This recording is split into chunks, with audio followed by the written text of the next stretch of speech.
FBI and APD executing a federal search warrant. Anchorage police and the FBI swarmed the Chelsea Inn, that's in the Spenard neighborhood. The commotion started about 6 this morning. One man we talked to had this experience. All I know is I turned on a leg and I had our doors ripped open and a gun pointed at me. A gun was pointed at you? It was an officer? It was an FBI agent.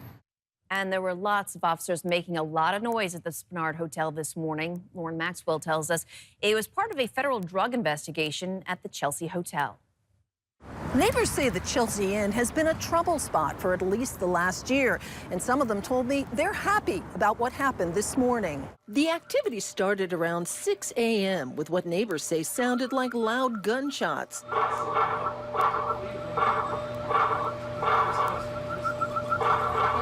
But it wasn't. The FBI says officers used stun grenades or flashbangs as they served a federal warrant. And specifically, what that looks like is FBI and APD executing a federal search warrant pursuant to a federal narcotics investigation. Dawn Wroblewski owns the hair salon across the street.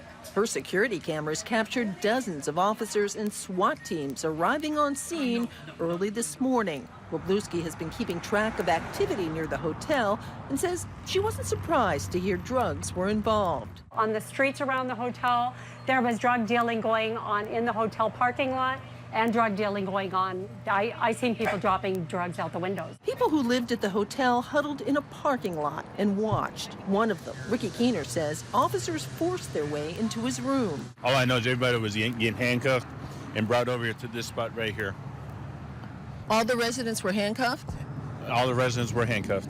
Everybody, from room to room. The FBI confirmed that, calling it standard protocol in a high-risk situation to protect officers' safety. Back at the salon, Dawn Wroblewski says she's happy with how things turned out. It's been a danger for everybody in the neighborhood for the past year, so I'm really glad to see that something is finally being done about it. Authorities have not released a lot of information at this point, but they promise there will be more in the coming days. For Alaska's News Source, I'm Lauren Maxwell.